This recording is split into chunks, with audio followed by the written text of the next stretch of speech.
Hello everyone, कैसे हैं आप लोग। Welcome to Learn and Fun Commerce. मैं हूं हीर, आपकी बिजनेस स्टडीज की एजुकेटर। 3 चैप्टर्स तो हमारे हो चुके हैं बुक ए के। अब पार्ट बी पर आते हैं। हमारी जो दूसरी बुक है बिजनेस स्टडीज की, उसका हमारा आज ये पहला चैप्टर करने वाले हैं फाइनेंशियल मैनेजमेंट। लगता सबको बहुत बड़ा चैप्टर पर है, बट है काफी ज्यादा इजी। इसमें एक्चुअल में याद रखने के लिए काफी है, इसलिए बच्चे लोग इसे करने के लिए थोड़ा पीछे हट जाते हैं। पर एक बार आपको ये चैप्टर समझ में आ जाए अच्छी तरह से, तो इसमें कोई भी आपको दिक्कत नहीं आने वाली है। तो चलो जल्दी जल्दी ये चैप्टर शुरू कर देते हैं। फाइनेंशियल मैनेजमेंट में के बारे में जानने से पहले ये जानना बहुत जरूरी है कि बिजनेस फाइनेंस क्या है। बिजनेस फाइनेंस का मतलब है बिजनेस को जो पैसे चाहिए अपने सारे एक्टिविटीज करने के लिए। बिजनेस फाइनेंस 2 वर्ड से बना है, बिजनेस और फाइनेंस। तो बिजनेस को जो पैसे लगते हैं अपने सारे एक्टिविटीज करने के लिए, उसे कहेंगे हम बिजनेस फाइनेंस। अब बिजनेस फाइनेंस जैसे आप देखेंगे यहाँ पे हमें 2 रीजन की वजह से चाहिए होता है। देखिए, सबसे पहले तो अपना बिजनेस को स्टार्ट करना है, ग्रो करना है, एक्सपांड करना है, इसलिए हमें पैसों की काफी ज्यादा आवश्यकता होती है। बराबर है ना। बिजनेस शुरू करना है, पैसे चाहिए। ग्रो करना है और ज्यादा उसे बड़ा करना है, पैसे चाहिए। एक्सपांड करना है, ब्रांच खोलनी है आपको आपके बिजनेस की, उसके लिए भी आपको पैसे लगने वाले हैं। दूसरा रीजन ये हो सकता है कि डेली एक्टिविटीज, भाई रोज के काम के लिए भी तो पैसे चाहिए होते हैं या नहीं चाहिए। कि हमने चलो चाय पानी मंगवा लिया, कुछ भी हो सकता है। सो डेली एक्टिविटीज, हमने जो रॉ मटेरियल्स है उसे खरीदने हैं, पैसे लगेंगे हमें। बराबर। और फिर लास्ट है उसका एसेट्स परचेज करने के लिए। बिजनेस को जो एसेट्स खरीदने हैं, एसेट ऐसे फ्री में तो नहीं आने वाले हैं, एसेट खरीदने के लिए भी पैसे लगने वाले हैं। So the funds are needed for what. सबसे पहले तो किस रीजन की वजह से, start, grow and expand the business. दूसरा कारण क्या है, डे टू डे एक्टिविटीज के लिए। और तीसरा कारण क्या है, एसेट्स खरीदने के लिए। ये है बिजनेस फाइनेंस का मतलब और क्यों जरूरत होता है। अब हम आ जाते हैं फाइनेंशियल मैनेजमेंट के ऊपर। फाइनेंशियल मैनेजमेंट का हम सबसे पहले तो कंसेप्ट समझेंगे, क्या होता है फाइनेंशियल मैनेजमेंट। जैसे आप देखेंगे यहाँ पे क्या कह रहे हैं, मैनेज करना है किसे, flow of funds and involves decision relating to procurement of funds. मतलब पैसे कहाँ से आने हैं, कहाँ पे इन्वेस्ट करने हैं, पैसे जो आए हैं, जो अर्निंग है, प्रॉफिट है, उसे कैसे डिस्ट्रीब्यूट करना है ओनर्स को, उसके बारे में किस में हम पढ़ते हैं, फाइनेंशियल मैनेजमेंट में। सारे ये जो डिसीजंस है फाइनेंशियल मैनेजमेंट की वजह से हम ये ले पाते हैं। सो वापस से मैं आपको बताती हूँ फाइनेंशियल मैनेजमेंट क्या है। मैनेज करना किसे, पैसे कहाँ जा रहे हैं, पैसे कैसे आने वाले हैं, उसके बाद हम लोग कहाँ इन्वेस्ट करने वाले हैं, और सबसे लास्ट चीज जो भी हमारा प्रॉफिट हुआ है उसे हम ओनर्स में कैसे डिस्ट्रीब्यूट करेंगे। देखिए, जैसे यहाँ पे 2 एस्पेक्ट्स, वहां पे 3 एस्पेक्ट्स थे, यहाँ पे 2 एस्पेक्ट्स है। फाइनेंशियल मैनेजमेंट के क्या 2 एस्पेक्ट है, सबसे पहले तो सबसे पहला है प्रोक्योरमेंट ऑफ फंड। प्रोक्योरमेंट का मतलब कहाँ कहाँ से पैसे आएंगे। देखो, बहुत सारे सोर्सेज है, हमने 11वीं कक्षा में ये सोर्सेज पढ़ चुके हैं। सो कहाँ कहाँ से पैसे आएंगे उसके बारे में जानना है। और दूसरी चीज क्या है, पैसे तो आ गए बट अभी उसे यूज कैसे करेंगे उसके बारे में पढ़ना है। किसके तो ये किस में आता है, ये सब कुछ फाइनेंशियल मैनेजमेंट के तहत आता है। ठीक है, इतना ही मतलब है फाइनेंशियल मैनेजमेंट का। आगे आ जाते हैं फाइनेंशियल मैनेजमेंट का रोल क्या है। वो क्या रोल होता है फाइनेंशियल मैनेजमेंट का। ओहो, कलर मैंने गलत ले लिया। सो रोल क्या है फाइनेंशियल मैनेजमेंट का, बहुत इजी है, जानते हैं।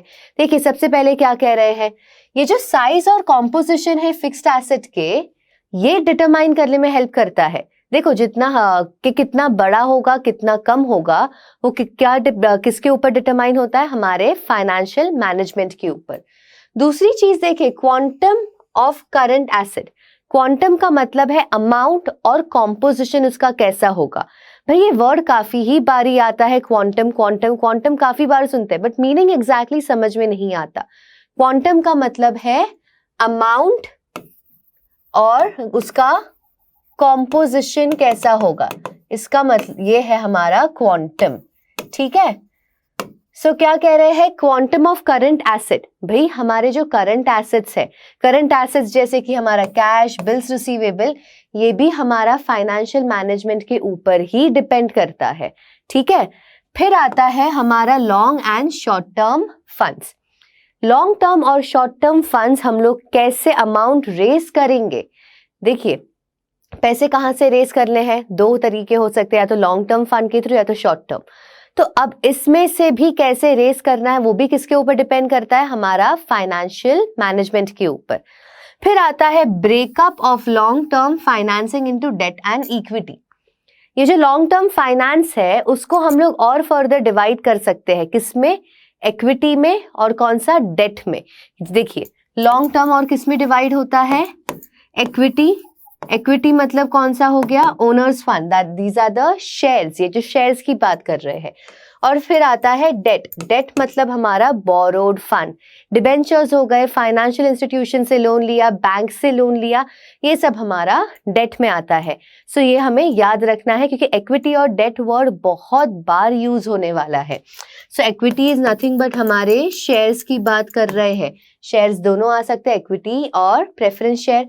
एंड डिबेंचर्स की डेट की बात करें तो उसमें आते हैं हमारे डिबेंचर्स, फाइनेंशियल इंस्टीट्यूशन, बैंक, ये सब कुछ आ जाता है। ठीक है, सो यहाँ पे क्या कह रहे हैं? ये जो हमारा फाइनेंशियल मैनेजमेंट है वो क्या करता है? हेल्प करता है ये जानने के लिए कि भाई हमारा इक्विटी से हमें कितना पैसे रेस करने हैं और हमें डेट से कितने पैसे रेस करने हैं, रेशियो डिसाइड करने में हेल्प करता है। उसके बाद जो भी सारे आइटम्स है ना, पीएनएल, पीएनएल का मतलब क्या है? Profit and loss. Profit and loss के जितने भी सारे आइटम्स है उसके ऊपर फाइनेंशियल मैनेजमेंट का काफी ही ज्यादा प्रभाव होता है, सारे ही उससे अफेक्टेड होते हैं। अफेक्टेड का मतलब है उनका काफी ही ज्यादा प्रभाव होता है, बराबर। ये हो गया हमारा रोल किसका? फाइनेंशियल मैनेजमेंट का। इतने ही है, इजीली हमें याद रह जाएंगे, ज्यादा इसमें दिक्कत नहीं आने वाली है। चलो आगे बढ़ते हैं। इसमें अभी आ जाता है फाइनेंशियल मैनेजमेंट के ऑब्जेक्टिव्स के ऊपर। ऑब्जेक्टिव क्या है, क्यों होता है फाइनेंशियल मैनेजमेंट, रीजन क्या है उसका, वो समझने की कोशिश करते हैं। ठीक है, सबसे पहले तो क्या कह रहे हैं? प्राइमरी ऑब्जेक्टिव यहाँ पे क्या कह रहे हैं? To increase the capital of equity shareholders. Financial management करने का रीजन यही होता है कि जो इक्विटी शेयर होल्डर्स है, वो लोग ओनर्स है ना कंपनी के, उनके जितने भी उनका पैसे बढ़ सके वो करना इसका सबसे बड़ा उद्देश्य है। क्या है? कि जो भी इक्विटी शेयर होल्डर्स है, the owners of the company, उनके पैसे बढ़े, वो इसका सबसे बड़ा उद्देश्य है। ये कैसे हो सकता है? अगर शेयर का मार्केट प्राइस फेस वैल्यू से बढ़ जाए तो ही ये होगा। फेस वैल्यू मतलब क्या? जो एक्चुअल में वो शेयर्स के ऊपर जो भाव लिखा है वो उसका फेस वैल्यू है। मार्केट प्राइस वो है वो जो प्राइस पे वो एक्चुअल में बिक रहा है। अगर मानो एक शेयर है 10 रुपए का, पर वो एक्चुअल में मार्केट में 1000 रुपए में बिक रहा है, सो 1000 क्या हो गया? उसका मार्केट प्राइस, और जो 10 रुपए है वो उसका फेस वैल्यू है। So this is the main M of financial management. देखिए इसमें क्या कह रहे हैं? कंपनीज फंड जो है वो शेयर होल्डर्स के है। ये फंड को हम लोग कैसे यूज कर रहे हैं ना, उसके ऊपर से हमारा मार्केट प्राइस डिटरमाइन होगा। बराबर से अगर यूज कर रहे हैं, कंपनी काफी ही आगे जा रही है, काफी अच्छा ग्रोथ हो रहा है, तो मार्केट प्राइस बढ़ना ही बढ़ना है, बराबर। देखो, MP is more if the earning is more than the cost. मैंने जहां जहां पैसे डाले हैं, मुझे कहीं पे ऑब्वियसली बिजनेस कर रहे हैं, मशीन, चलो मशीन खरीदने में मैंने पैसे डाले हैं। अब मशीन खरीदने में मैंने जितने पैसे डाले उससे कई गुना ज्यादा मैं अगर उससे कमा रही हूं तो मेरी कंपनी का जो है मार्केट प्राइस काफी ज्यादा बढ़ेगा। कब बढ़ता है? जब अर्निंग मेरी कॉस्ट से काफी ही ज्यादा होती है। मैंने जितना पैसा डाला उससे काफी ही ज्यादा अगर मैं उससे कमा रही हूं तो क्या होगा? मेरे मार्केट प्राइस शेयर के बढ़ने ही वाले हैं। ठीक है, आगे क्या कह रहे हैं इसमें? ये देखिए, all the avenues of investment, कैसे फाइनेंस किया, हम सारे कंपोनेंट्स ऑफ वर्किंग कैपिटल को कैसे हैंडल कर रहे हैं, ये सारी तरीके से क्या होगा? मार्केट प्राइस एक शेयर का जरूर ही बढ़ेगा। अच्छी तरह से करो then obviously the market price is going to increase, obvious है ये तो। इसलिए कभी भी हम लोग कोई भी डिसीजन ले, फाइनेंशियल डिसीजन, वो बहुत सोच समझ के लेना है, क्योंकि एट द एंड क्या करना है हमें? एट द एंड हम लोगों को शेयर होल्डर्स को जो पैसे आ रहे हैं वो काफी ज्यादा उन्हें बढ़ाकर देने हैं। ये है किसका गोल? फाइनेंशियल मैनेजमेंट का। अब हम लोग आ जाते हैं फाइनेंशियल डिसीजन के ऊपर। फाइनेंशियल डिसीजन वैसे ही दो वर्ड से बना हुआ है, फाइनेंशियल और डिसीजन। तो पैसे को रिलेटेड जो भी सारे डिसीजन होते हैं उसे हम क्या कहेंगे, फाइनेंशियल डिसीजन। देखो, डिसीजन कंसर्निंग फाइनेंशियल मैटर, पैसों के रिलेटेड जो भी डिसीजन है वो हमारे किस में आ जाएंगे, फाइनेंशियल डिसीजन में। अभी हमारे जो फाइनेंशियल डिसीजन है वो तीन आते हैं, तीन तरीके के, तीन और फर्दर उसे डिवाइड किया जा सकता है। एक है इन्वेस्टमेंट डिसीजन, फिर एक है फाइनेंसिंग डिसीजन और एक है डिविडेंड डिसीजन। ये फाइनेंसिंग है, so don't get confused. Financial decision के अंतर्गत आता है फाइनेंसिंग डिसीजन। अब इन्वेस्टमेंट डिसीजन, फाइनेंसिंग डिसीजन और डिविडेंड डिसीजन। इन्वेस्टमेंट डिसीजन का मतलब क्या है, वो डिसीजन हम ऐसे डिसीजन जो हम इसके लिए ले रहे हैं कि हमें पैसे कहाँ कहाँ इन्वेस्ट करने हैं, वो हमारा इन्वेस्टमेंट डिसीजन। फाइनेंसिंग डिसीजन किसके रिलेटेड डिसीजन है, हम लोग कहाँ कहाँ से पैसे लेकर आएंगे, कंपनी कहाँ कहाँ से पैसे रेज करेगी, द सोर्सेस ऑफ फंड। ठीक है, इसमें किसके रिलेटेड होता है, sources of funds. Sources of funds हमारे कितने ही सारे हैं, long term fund, short term fund, owner's fund, borrowed fund, बराबर। इसके अंतर्गत काफी सारे आते हैं, ये हमें ऑलरेडी पता है, 11th में हमने कर चुके हैं। डिविडेंड डिसीजन की अगर हम बात करें, डिविडेंड डिसीजन क्या कहता है, ये डिसीजन उसके रिलेटेड है कि भाई जो हमने प्रॉफिट कमाया वो प्रॉफिट में से हम जो ओनर्स है, जो शेयर होल्डर्स है, उन्हें कितने पैसे दे और हम अपने पास सेविंग्स में दैट इज रिटेन कितने करके रखें, ये उसके रिलेटेड डिसीजन होंगे। ये तो मैंने आपको अभी सिर्फ एक बार ऐसे ऊपर से बताया कि तीनों का अर्थ क्या है। अभी हम इसके बारे में और ज्यादा डिटेल में पढ़ेंगे, इसलिए क्योंकि ये तो शॉर्ट में था ना। अगर आपको कभी मीनिंग पूछ लिया या ऐसा कुछ हो, then you can directly write this thing, but अभी इसमें और ज्यादा डिटेल में पढ़ते हैं और हर एक के फैक्टर्स अफेक्टिंग ये डिसीजन को वो भी हमें काफी ज्यादा अच्छे से पढ़ना पड़ेगा। ठीक है, चलो जल्दी जल्दी हम लोग इसमें आगे बढ़ जाते हैं। सबसे पहले आता है इन्वेस्टमेंट डिसीजन। इन्वेस्टमेंट डिसीजन जैसे मैंने आपको क्या कहा, डिसाइड करना investment of funds in long and short term asset, हमें पैसे कैसे इन्वेस्ट करने हैं लॉन्ग टर्म और शॉर्ट टर्म एसेट में। अब जो इन्वेस्टमेंट डिसीजन है ना, उसको हम और फर्दर डिवाइड कर सकते हैं। एक आता है कैपिटल,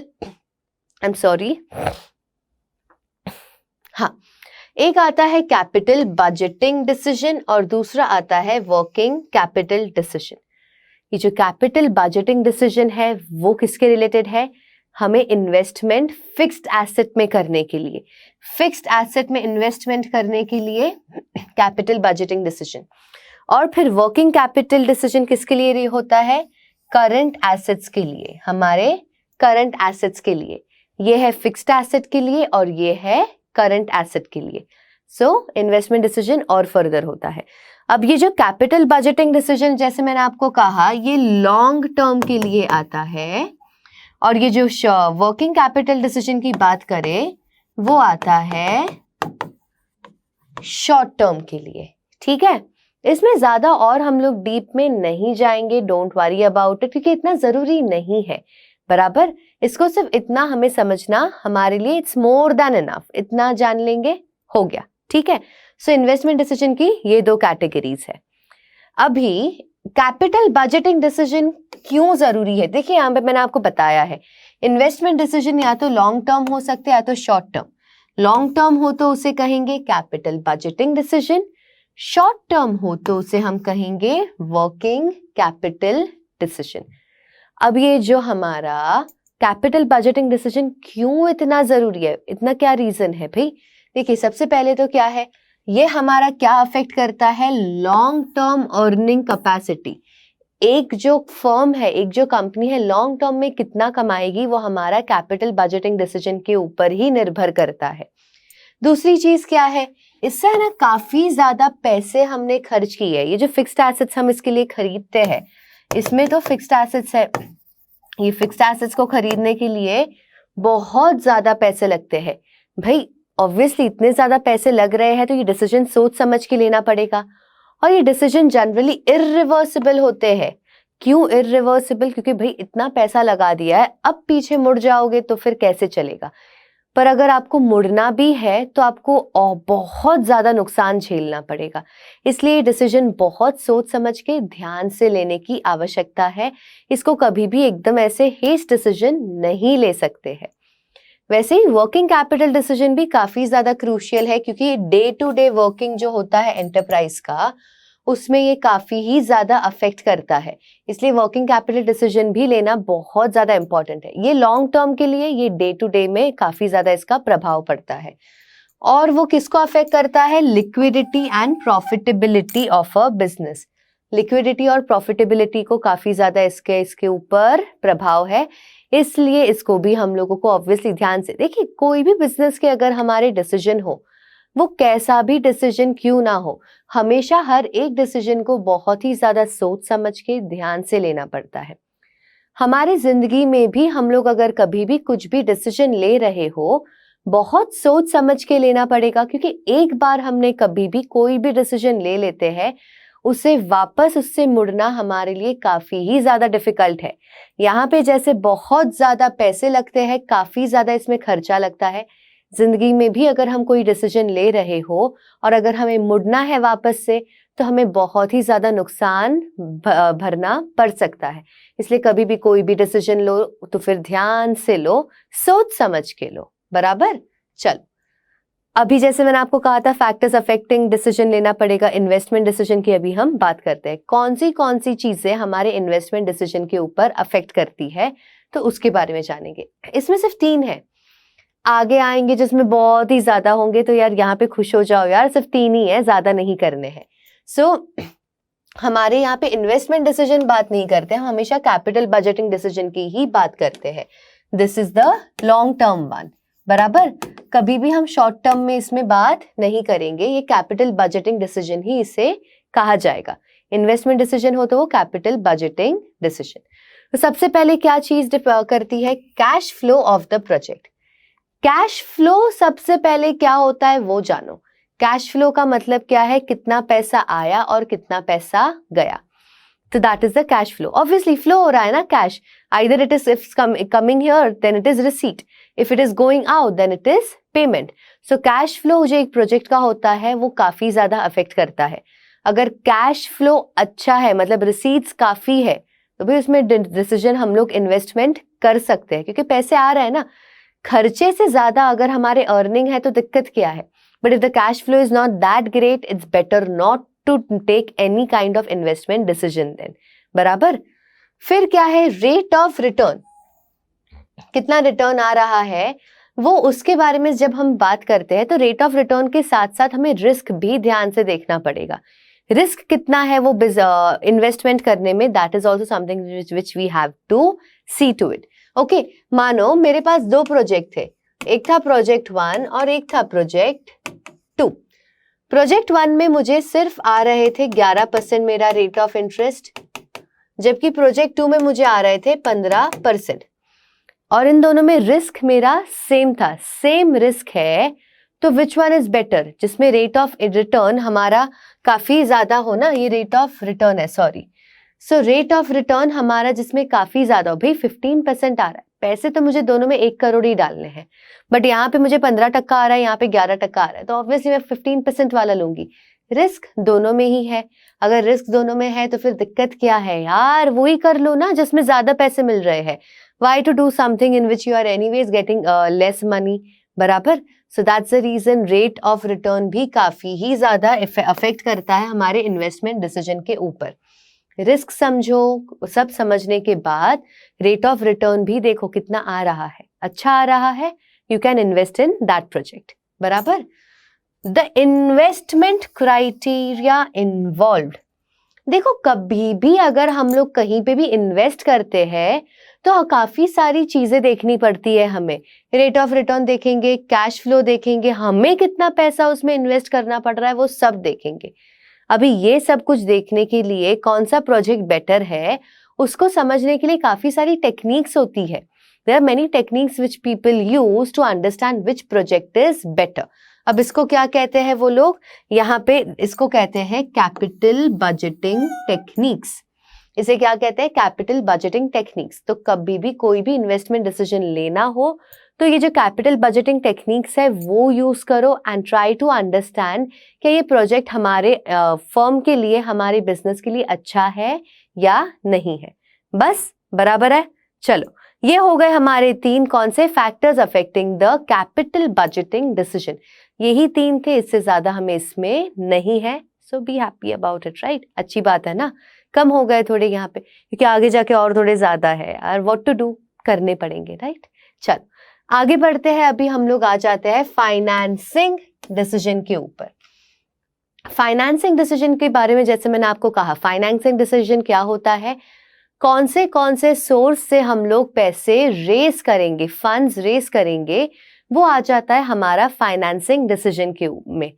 अब हमारे पास 2 तरीके हैं, या तो इक्विटी या तो डेट। या तो शेयर्स के थ्रू पैसे लेकर आओ, या तो डिबेंचर्स, या तो फाइनेंशियल इंस्टीट्यूशन, बैंक से लोन लो, कमर्शियल पेपर्स, ये सारे तरीके से आप लोग और फंड ज्यादा रेस करो। अब ये डिसीजन किसमें, हम किसके तहत लेते हैं? Under financing decision. अभी क्या कह रहे हैं? क्वांटम मैंने आपको पहले ही कहा, अमाउंट कितना लेंगे और उसका कॉम्पोजिशन कैसा होगा, बराबर? तो ये किस में आता है? हमारा फाइनेंसिंग डिसीजन में। आगे क्या कह रहे हैं? मैंने आपको जैसे कहा, शेयर होल्डर्स फंड होता है, बोरोड फंड। ये शेयर होल्डर्स फंड को हम लोग ओनर्स फंड भी कह सकते हैं, बराबर? सो शेयर होल्डर फंड या तो बोरोड फंड के थ्रू हम पैसे ले सकते हैं। ये जो इतना सारा मैंने आपके लिए लिखा है वो सिर्फ थोड़ा समझने के लिए है, जो मैं आपको थोड़ा इजी तरीके से समझा देती हूँ। अभी जो फाइनेंसिंग डिसीजन जो होता है ना, हम लोगों को काफी सोच समझ के लेना पड़ता है। देखिए, ये जो हम लोग अगर कभी बोरोड फंड की बात करें, वो काफी बार हम लोगों को काफी अट्रैक्टिव लगते हैं। इसका रीजन क्या है? इसका रीजन ये है, ये जो बोरोड फंड है ना, उसमें जो इंटरेस्ट दे रहे हैं वो भी कम है, इससे टैक्स डिडक्शन भी होते हैं, इसलिए ये हम लोगों को काफी बढ़िया लगता है। इंटरेस्ट हम लोग शेयर होल्डर से इनको कम देते हैं, ऊपर से टैक्स डिडक्शन भी होता है। ऐसा क्यों, मैं आपको वो एक बार अच्छे से समझाती हूँ। देखिए, कभी भी हम लोग जो टैक्स होता है वो नेट प्रॉफिट के ऊपर दे रहे हैं, ग्रॉस प्रॉफिट पे नहीं। Remember your accounts, okay? Accountancy याद करो जिसमें आप लोग P&L अकाउंट बनाते हो। हमारा ग्रॉस प्रॉफिट जो होता है उसमें से हम लोग काफी सारे एक्सपेंस माइनस करते हैं, उसमें से एक इंटरेस्ट भी है जिसको हम माइनस करते हैं। जब हम लोग ग्रॉस प्रॉफिट में से इंटरेस्ट को माइनस करते हैं, उसके बाद जो पैसे बचते हैं उस पे हम टैक्स दे रहे हैं। देखो, इंटरेस्ट दे दिया तो मेरा प्रॉफिट कम दिखाई दे रहा है, तो प्रॉफिट अगर कम दिखाई दे रहा है तो मुझे टैक्स भी तो कम देना पड़ रहा है। इसलिए ये जो ऑर्गेनाइजेशन होते हैं, ये 2 रीजन की वजह से उन्हें ये काफी ज्यादा अच्छे लगते हैं। पर इसमें एक बहुत बड़ा प्रॉब्लम क्या है? इनको इंटरेस्ट कंपल्सरीली देना ही पड़ेगा, नो मैटर व्हाट। आपके अगर ऑर्गेनाइजेशन को इस बार अच्छा प्रॉफिट नहीं हुआ है, अच्छा कमाई नहीं हुआ है, या लॉस भी हुआ है, that can also be the case, still you will have to give them their money. आपको उन्हें इंटरेस्ट देना ही पड़ेगा। इसलिए फाइनेंसिंग डिसीजन क्यों लेते हैं? कि भाई रेशियो समझने के लिए, कि हम कितना कौन सा ले, कितना हम लोग शेयर्स के थ्रू रेस करें और कितना हम लोग डेट के थ्रू रेस करें। ठीक है, इतना समझ में आ गया? I hope so it was clear. चलो, अब फैक्टर्स अफेक्टिंग आ जाते हैं। कितने हैं यहाँ पे टोटल? 1 2 3 4 5 6 7। इसमें है हमारे पास टोटल 7 फैक्टर्स। मैंने आपको कहा था ना, थोड़े अभी बढ़ने वाले हैं, इतनी दिक्कत नहीं आएगी, हो जाएगा। ठीक है, सबसे पहले तो कॉस्ट। कॉस्ट कितना लग रहा है हमें फंड्स रेस करने को, उसके ऊपर डिपेंड करता है हम लोग वो लेंगे या नहीं लेंगे। कॉस्ट ज्यादा है तो मैं वहां से पैसे क्यों लूं? Why should I raise my funds from there? Cost कम है, then it is not an issue, we can raise it from there. Next है रिस्क। भाई, कितना रिस्क है वहां से फंड्स लेने को? अगर बहुत ज्यादा रिस्क है तो फिर वो फंड्स मेरे लिए क्या काम के? रिस्क कम है, then I can raise my funds from that. Okay, that source I meant. Flotation cost. भाई, फ्लोटेशन कॉस्ट क्या होता है? देखो, कभी भी हम लोगों को कहीं से भी अगर फंड्स रेज करने हैं तो उसमें भी हमें पैसे लगते हैं। जैसे कि अगर हमें इक्विटी शेयर्स, या तो हमें शेयर्स की बात कर ले, अगर हमें शेयर्स के थ्रू फंड्स रेज करने हैं तो उसके पहले ही, फंड्स आने से पहले ही हमारे काफी सारे खर्चे होते हैं उसको रिलेटेड, जो हमें करने ही पड़ेंगे, उसके बाद हमें पैसे आएंगे। तो भाई, अगर फ्लोटेशन कॉस्ट काफी ज्यादा है तो फिर वो सोर्स मेरे लिए कोई खास अच्छा नहीं है, उससे बेटर है कि मैं वो सोर्स से पैसे रेज ना करूं। फ्लोटेशन कॉस्ट अगर कम है then it won't be an issue, हम लोग वो सोर्स के थ्रू फंड्स रेज कर सकते हैं। कैश फ्लो पोजीशन, जैसे मैंने आपको कैश फ्लो पहले ही बता दिया है क्या था। कैश फ्लो अगर पोजीशन जो है एक ऑर्गेनाइजेशन का बहुत बढ़िया है, रिसीट ज्यादा है पेमेंट से, तो उनको दिक्कत नहीं आएगी कहां से फंड्स रेज करने को, थ्रू डेट। डेट से क्यों दिक्कत नहीं आएगी भाई, इतने पैसे हैं ना उनके पास कि वो लोग इंटरेस्ट तो दे सके, इंटरेस्ट देने की उनके पास उतनी है, so they won't have an issue to raise their funds through debt. But अगर उनका जो कैश फ्लो पोजीशन है बहुत ज्यादा वीक है, तो फिर वो लोग यहाँ से पैसे रेज ना करें डेट के थ्रू, क्योंकि इंटरेस्ट कहाँ से देंगे, रिसीट्स कम है भाई, पेमेंट ज्यादा है, उससे बेटर है इक्विटी के थ्रू कर लो, बिकॉज उनको डिविडेंड देना कंपलसरी नहीं है, so it's better that way, right. So that will also depend, so this also matters a lot, cash flow position एक ऑर्गेनाइजेशन का कैसा है।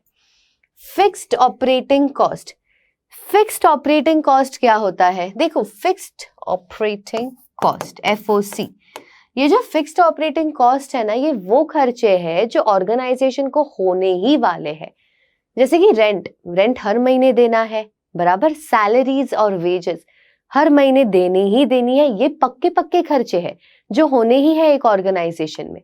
तो ये जो फिक्स्ड ऑपरेटिंग कॉस्ट अगर काफी ज्यादा है, तो डेट के थ्रू फंड्स रेज करना डज नॉट मेक सेंस, खर्चे इतने हैं, पैसे यहीं पे सारे जाने, इंटरेस्ट कहाँ से दोगे, नॉट पॉसिबल, राइट। बट अगर फिक्स्ड ऑपरेटिंग कॉस्ट इतना नहीं है, कम है, then you can raise the fund through the debt, ठीक है। कंट्रोल कंसिडरेशन, भाई कंट्रोल कंसिडरेशन क्या होता है, जैसे आपको पता है अगर हम लोगों ने इक्विटी शेयर्स के थ्रू अगर हमने फंड्स रेज किए, इक्विटी शेयर होल्डर्स जो होते हैं वो लोग ओनर्स होते हैं कंपनी के, इनके पास वोटिंग राइट होता है, बराबर, दे हैव वोटिंग राइट। सो एक बहुत इंपॉर्टेंट चीज देखनी पड़ती है, क्या एक ऑर्गेनाइजेशन को चलेगा अगर उनके जो ऑर्गेनाइजेशन का कंट्रोल डाइल्यूट हो रहा है, अगर उन्हें चलेगा ऑर्गेनाइजेशन का थोड़ा कंट्रोल डाइल्यूट हो रहा है, इक्विटी शेयर के थ्रू फंड रेज कर सकते हैं, बट उन्हें कंट्रोल नहीं चाहिए ज्यादा लोगों के हाथों में जाए, तो ये उनके लिए नहीं है क्योंकि ज्यादा ओनर्स बन जाएंगे ना, सो तभी तो उनको डेट के थ्रू ही करना पड़ेगा, बराबर। कैपिटल मार्केट का स्टेट कैसा है, देखो कभी भी जब स्टॉक मार्केट ऊपर जा रहा है, स्टॉक मार्केट अगर ऊपर जा रहा है तो लोग ऑब्वियसली इक्विटी ज्यादा खरीदेंगे, वो टाइम पे आप इक्विटी के थ्रू फंड्स रेज करो। पर अगर स्टॉक मार्केट नीचे जा रहा है, कोई कौन खरीदेगा अभी शेयर्स, कोई नहीं खरीदने वाला है शेयर्स, तो ऐसे टाइम पे आप उसके ऊपर निर्भर रह ही नहीं सकते, you can't raise funds through equity, you have to raise the funds through debt. Easy था ना, देखो पॉइंट्स काफी ज्यादा दिख रहे हैं, I understand that part, but the points are quite easy, understanding is very important यार। देखो कभी भी हम लोग, ये तो सारे हेड पॉइंट्स है, हेड पॉइंट्स एक बार याद रख लो, अंदर का जो कंटेंट है वो हमें अपने वर्ड्स में लिखना है, once we understand that properly then it won't be an issue, हम लोग इजीली सारे ये कर लेंगे, ठीक है। चलो इतना आई होप सो आपको अच्छे से समझ में आ चुका है। अब आ जाते हैं डिविडेंड डिसीजन के ऊपर। अब देखो यहाँ पे डिविडेंड डिसीजन हमें क्या कह रहा है, डिविडेंड डिसीजन हमें कहता है कि भाई जो भी कंपनी ने प्रॉफिट कमाया, अब उसे कैसे डिवाइड करें, कितना वो लोग शेयर होल्डर्स को दे और कितना अपने पास रिटेन करके रखे, ये किसके तहत वो लोग डिसाइड करते हैं, through dividend decision. Dividend decision में वो लोग ये पार्ट डिसाइड करते हैं। अब डिविडेंड डिसीजन जो होता है वो लेने के लिए भी काफी सारे फैक्टर्स है, इसमें थोड़े नहीं थोड़े और ज्यादा फैक्टर्स हमें याद रखने पड़ेंगे, but honestly I am telling you these are quite easy. अच्छे से वीडियो देखो, ध्यान से सुनो मैं क्या कह रही हूँ, आपको बहुत अच्छे से समझ में आ जाएगा ये part, you don't have to worry about that. देखो पढ़ना तो हमें काफी ज्यादा है ही है, that is not an option for us, पढ़ना ही पड़ेगा, बट अच्छे से पढ़ना, ध्यान से सुनना, और वो तो हमारे हाथ में है ना, that is something that we can do. तो अच्छे से सुनो क्या कह रहे हैं, आपका काम आराम से हो जाएगा भाई, आपको समझ में भी नहीं आएगा और मैं आपके साथ सारे पॉइंट्स खत्म करवा चुकी होंगी, ठीक है। चलो सबसे पहले तो अमाउंट ऑफ अर्निंग, अरे यार कंपनी ने कितना कमाया वो तो देखो, कंपनी ने अगर अच्छा खासा कमाया है तो वो लोग डिविडेंड दे सकते हैं, शेयर होल्डर्स को पैसे दे सकते हैं। अगर कंपनी ने इतना कमाया ही नहीं है तो कहाँ से पैसे दे? पॉसिबल है ये चीज? I don't think so. सो कितना अर्न कर रहे हैं उसके ऊपर बहुत डिपेंड करता है।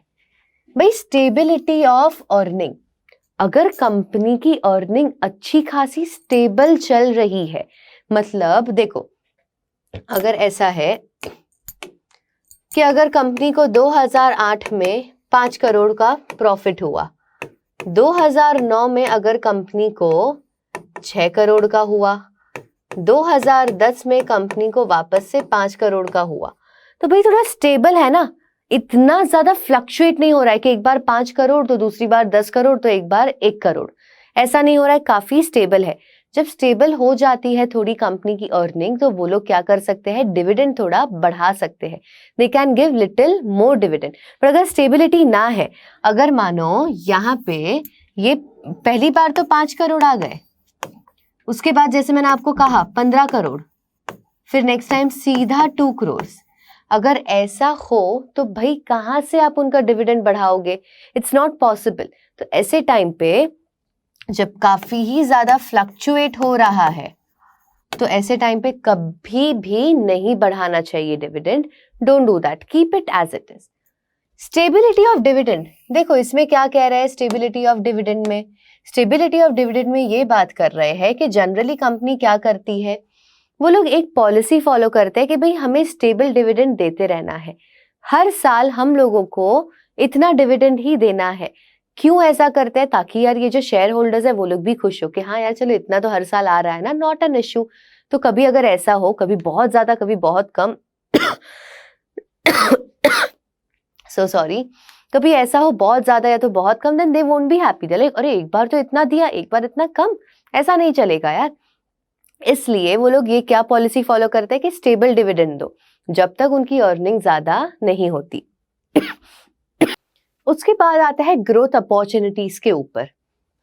अगर कंपनी को कभी लग रहा है कि एक अच्छी ग्रोथ अपॉर्चुनिटी है उनके पास, तो वो लोग पैसे डिविडेंड क्यों दे? जितना अर्निंग है वो डिविडेंड में देने से बेटर है। दे विल बी लाइक हम लोग ज्यादा प्रपोर्शन हमारे पास रखते, we will retain it with us, हम हमारे पास रख लेंगे, ताकि क्या होगा, ये जो पैसे हैं हम वो प्रोजेक्ट में इन्वेस्ट कर पाएंगे। वो प्रोजेक्ट में अगर इन्वेस्ट किया तो भाई कंपनी का ग्रोथ, अपने कंपनी के ग्रोथ के बारे में ही सोच रहे हैं। So what is the problem, right? So वो लोग क्या करते हैं ऐसे टाइम पे, अगर उन्हें कोई अच्छा ऐसा दिख रहा है ग्रोथ अपॉर्चुनिटी, तो वो लोग वो टाइम पे डिविडेंड ज्यादा नहीं देते, वो लोग अपने पास प्रॉफिट क्या करते हैं, रिटेन करके रखते हैं, अपने पास संभाल के रखते हैं। ठीक है, चलो और आगे बढ़ते हैं। इसमें और पॉइंट्स है भाई, डोंट थिंक कि खत्म हो गए। शेयर होल्डर के प्रेफरेंस की बात करें, शेयर होल्डर्स के भी कुछ प्रेफरेंस होते हैं, कंपनी को उनके प्रेफरेंस का भी ध्यान रखना पड़ता है।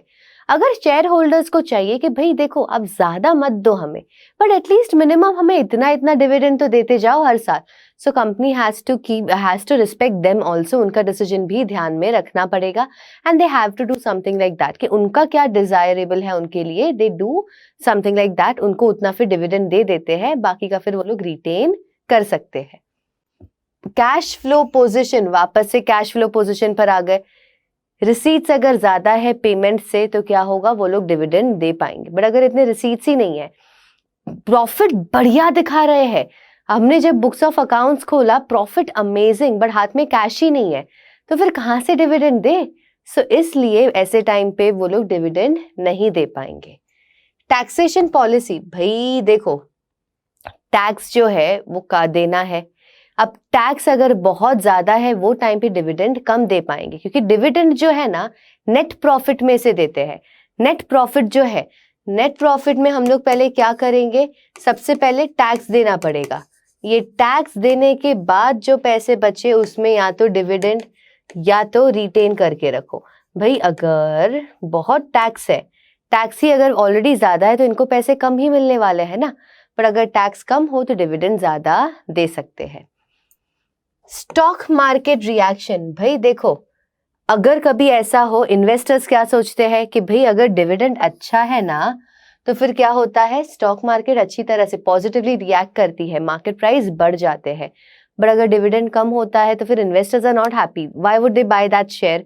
सो वो भी उन्हें ध्यान में रखना पड़ेगा कि भाई वो भी तो देखना है, हमें इन्वेस्टर्स हमारे और ज्यादा चाहिए, तो डिविडेंड उनको थोड़ा इतना तो देना ही पड़ेगा that people buy these shares. बराबर, अगर डिविडेंड ही कम है then who would want to buy that share? मैं डाल रही हूँ 1 लाख रुपए, मैं कहीं इन्वेस्ट कर रही हूँ, कोई शेयर्स खरीद रही हूँ, बट मुझे हर साल डिविडेंड सिर्फ आ रहा है 1,000 रुपए। Why would I want to want that? 1,000 रुपए के लिए इतनी मगजमारी? I don't want that. So ऐसे टाइम पे अगर आपका डिविडेंड अच्छा हो तो पॉजिटिव रिएक्शन आता है, डिविडेंड ठीक ठाक हो या तो कम हो तो पॉजिटिव रिएक्शन नहीं आता, इट इज नेगेटिव, पॉजिटिव का ऑपोजिट। बराबर, चलो I promise this is the last page. बराबर, ये है, बस इतने ही है, और ये 3 कर लो और हो गया आपका। एक्सेस टू कैपिटल मार्केट, अगर आपका कैपिटल मार्केट को एक्सेस बढ़िया है, आप लोगों ने बहुत इजी तरीके से अगर आप इक्विटी शेयर्स या तो शेयर्स के थ्रू फंड्स रेज कर सकते हो, आप इतने पैसे अपने पास रिटेन करके नहीं रखोगे। आप बोलोगे अरे यार व्हेनेवर आई वांट मुझे इन्वेस्टर्स मिल ही जाएंगे, I don't have to worry about that. So वो लोग क्या करेंगे, डिविडेंड के रूप पे वो लोग अपना प्रॉफिट दे देंगे, अपने पास रिटेन कम करके रखेंगे। बट अगर कैपिटल मार्केट को एक्सेस इतना नहीं है तो वो लोग क्या बोलेंगे, भाई लोग इतना जल्दी से इन्वेस्ट नहीं कर रहे हैं, तो मैं अपना प्रॉफिट सारा बांट दूंगा तो फिर अपने पास क्या रखूं? तो थोड़ा वो लोग रिटेन करके रखते हैं ऐसे टाइम पे। लीगल कंस्ट्रेंट्स और कॉन्ट्रैक्चुअल कंस्ट्रेंट्स। लीगल कंस्ट्रेंट्स की अगर हम बात करें, लीगल कंस्ट्रेंट्स में क्या आता है भाई? लीगल चीजें हमारी, भाई देखो काफी बार हमारे ये जो होते हैं लॉज बनाए हुए होते हैं, वो लॉज हम लोगों को देखने पड़ते हैं, उस हिसाब से ही हम लोग आगे हमारी सारी पेमेंट कर सकते हैं, उसके बिना नहीं होगा। वैसे ही कॉन्ट्रैक्चुअल कंस्ट्रेंट्स भी होते हैं। देखो अगर आपने कभी किसी से भी लोन लिया है, आप जब भी लोन लेते हो आपको एक अग्रीमेंट साइन करना पड़ता है, ठीक है, you have to sign an agreement. ये अग्रीमेंट में है ना, वो लोग बता देते हैं कभी कभार कि भाई इतना ज्यादा आप डिविडेंड नहीं दे सकते, आपको डिविडेंड सोच समझ के देना पड़ेगा, if you can't give it more than this much percentage और समथिंग लाइक दैट। ऐसा क्यों करते हैं? मानो मैंने ये लोन बैंक से लिया है, वो लोग ऐसे क्यों करते हैं, क्यों ऐसे लीगल कंस्ट्रेंट्स डालते हैं? इसका रीजन ये है, वो लोग बोलेंगे आप लोग अपने ओनर्स को सारे पैसे दे रहे हो, आपने इधर हमसे कर्जा लेके रखा है, पहले हमारा कर्जा चुकाओ फिर आपको जो करना है करो। अगर आप उनको देते रहोगे आपके पास फिर पैसे नहीं बचेंगे, पैसे नहीं बचेंगे तो आप हमें कहाँ से हमारा लोन चुकाओगे? सो इसलिए काफी ही बार कॉन्ट्रैक्चुअल कंस्ट्रेंट्स भी होते हैं। ठीक है, डन हो गया, इतने ही थे आई प्रॉमिस, इसके बाद अभी इसके नहीं है हमारे डिविडेंड डिसीजन के खत्म। सो अभी तक अगर हमने, आप देख ले हमने क्या क्या कर दिया, हमने किया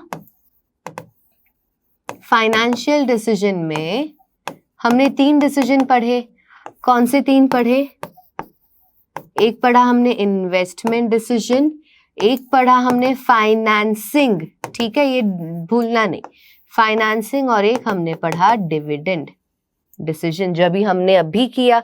ये इन्वेस्टमेंट डिसीजन को हम और फर्दर डिवाइड कर सकते हैं किसमें? कैपिटल बजटिंग डिसीजन, और दूसरा कौन सा है? Working capital decision. ठीक है, ये तो हमारा पार्ट इतना हो गया, चैप्टर नहीं खत्म हुआ है, चैप्टर में अभी भी और थोड़ी चीजें हमें करनी बाकी है। चलो अब आ जाते हैं हम लोग किसके ऊपर? फाइनेंशियल प्लानिंग के ऊपर। चलो फाइनेंशियल प्लानिंग है बहुत इजी पार्ट, ज्यादा बड़ा भी नहीं है, बस इतना ही है, इसमें हमें सिर्फ उसका मतलब समझना है क्या है क्या नहीं, और ज्यादा इसमें मैं नहीं कराऊंगी, I promise you that. So financial planning क्या है? फाइनेंशियल प्लानिंग का प्रिपरेशन बहुत इंपॉर्टेंट है। किसके बारे में है? ये ब्लूप्रिंट है। किसके लिए? फ्यूचर ऑपरेशन कैसे होंगे एक ऑर्गेनाइजेशन के, फ्यूचर के बारे में है। प्लानिंग तो हमारी, देखो ये वर्ड जो है प्लानिंग, प्लानिंग हम किसके लिए करते हैं? फ्यूचर के लिए, बराबर। तो ये जो फाइनेंशियल प्लानिंग भी किसके लिए होगा? फ्यूचर के लिए होगा, बराबर। ठीक है, ऑब्जेक्टिव क्या है इसका? To ensure that enough funds are available at right time. सही टाइम पे हमारे पास जितने फंड्स चाहिए उतने होने चाहिए। ये किसका ऑब्जेक्टिव है? Financial planning. फाइनेंशियल मैनेजमेंट का क्या था? शेयर होल्डर्स के फंड्स को बढ़ाना है, उनका जो कैपिटल है वो बढ़ाना है। इसका क्या है? पैसे होने चाहिए, जब चाहिए तब पैसे हो हमारे पास। देखो जैसे मैंने आपको अभी कहा फाइनेंशियल मैनेजमेंट का ऑब्जेक्टिव कुछ और है, तो what is the difference between financial management and financial planning. काफी बार लोग इसमें कंफ्यूज हो जाते हैं कि फाइनेंशियल मैनेजमेंट क्या है और फाइनेंशियल प्लानिंग क्या है। तो देखो यहाँ पे क्या कह रहे हैं, फाइनेंशियल मैनेजमेंट क्यों होता है, बेस्ट इन्वेस्टमेंट और फाइनेंसिंग ऑल्टरनेटिव्स ढूंढने के लिए, बराबर। और मैंने आज जैसा आपको कहा इसका क्या है भाई, इसका ऑब्जेक्टिव क्या है, शेयर होल्डर की वेल्थ को बढ़ाना। फाइनेंशियल मैनेजमेंट में हम क्या कर रहे थे, कहाँ पैसे इन्वेस्ट करने हैं, कहाँ से पैसे लेकर आने हैं, वो हम फाइनेंशियल मैनेजमेंट में डिसाइड करते हैं। बट फाइनेंशियल प्लानिंग में हम क्या डिसाइड करते हैं, क्या सोचते हैं कि जो भी सारे हमारे ऑर्गेनाइजेशन के सारे ऑपरेशंस है वो हमारे बहुत स्मूथली चले जाए, जितने पैसे चाहिए उतने हो हमारे पास, ना उससे कम ना उससे काफी ज्यादा हो। ठीक है, इनका क्या काम है भाई, इनका यही काम है कि स्मूथली ऑपरेशंस हो, जब भी फंड की रिक्वायरमेंट हो तब हमारे पास फंड्स हो। So that is the difference between financial management and financial planning, बराबर। फाइनेंशियल प्लानिंग में जैसे मैंने आपको कहा फोरकास्ट करने की ट्राई करते हैं, आगे की सोचने की ट्राई करते हैं कि आगे क्या क्या हो सकता है, क्या क्या पॉसिबिलिटी है होने की, ये चीज हो सकती है या नहीं। तो वो लोग क्या करते हैं, वो सारा चीजें सोच के चलते हैं ताकि अगर कभी भी कुछ भी हो तो ऑर्गेनाइजेशन को एकदम से झटका ना लगे, अरे बाप रे ये क्या हो गया।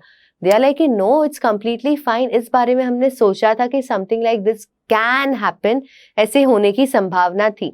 सो they are way more prepared than they were if they wouldn't have done that. ठीक है, इसलिए फाइनेंशियल प्लानिंग काफी ही ज्यादा जरूरी है।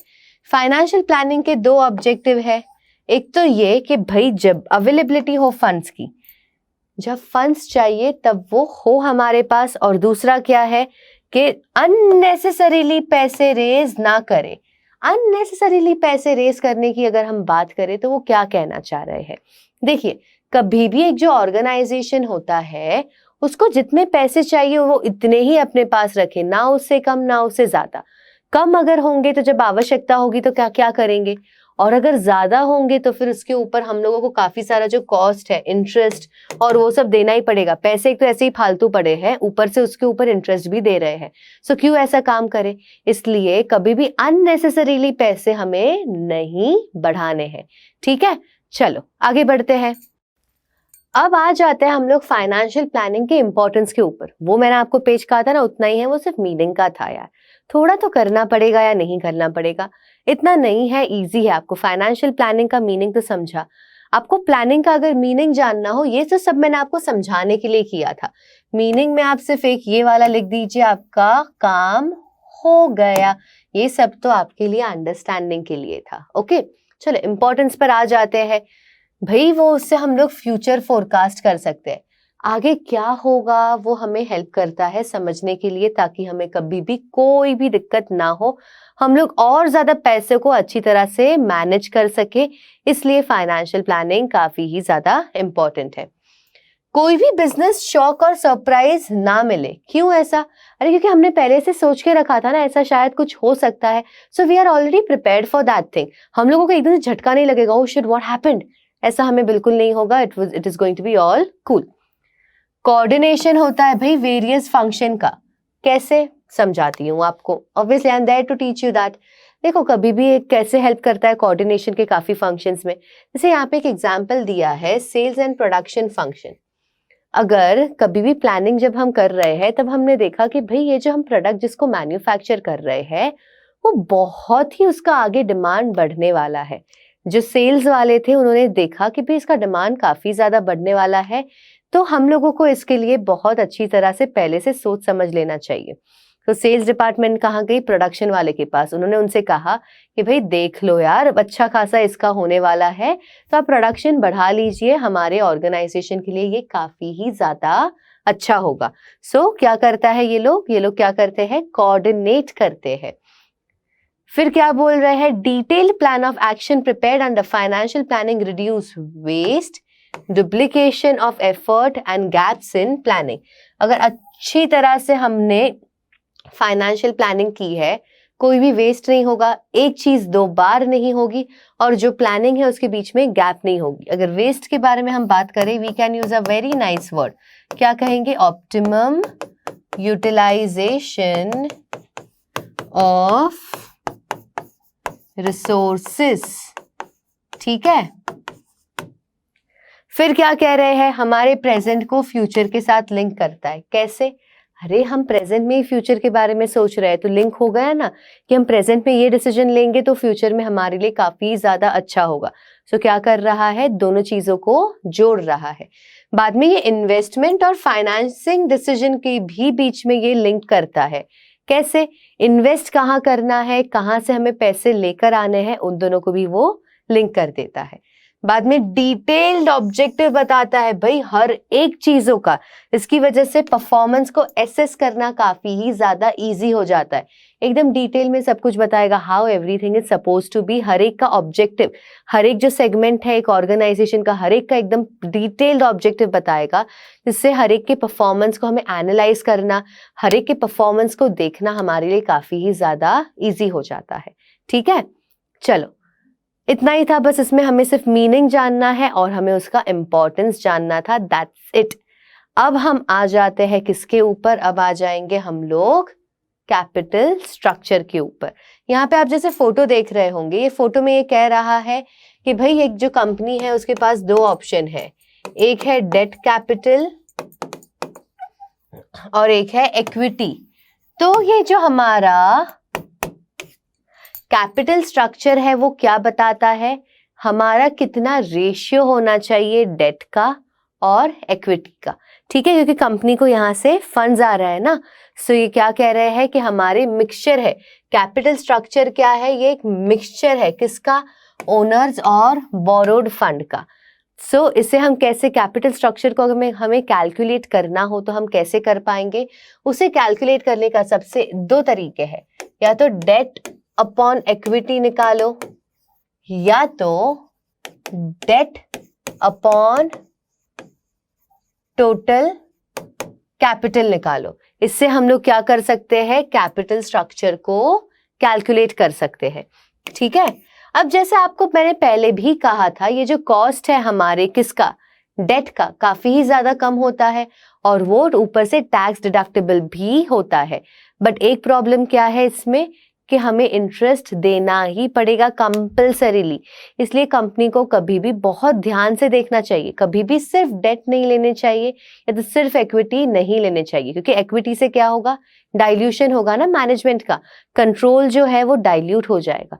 सो हमेशा क्या होता है? हमेशा ये जो है मिक्सचर होता है दोनों का, कैपिटल का भी और डेट का भी और इक्विटी का भी। ठीक है, चलो अभी मुझे आपके साथ इसमें एक बहुत इंपॉर्टेंट चीज बतानी थी। सबसे पहला आता है इसमें फाइनेंशियल लेवरेज। फाइनेंशियल लेवरेज क्या है?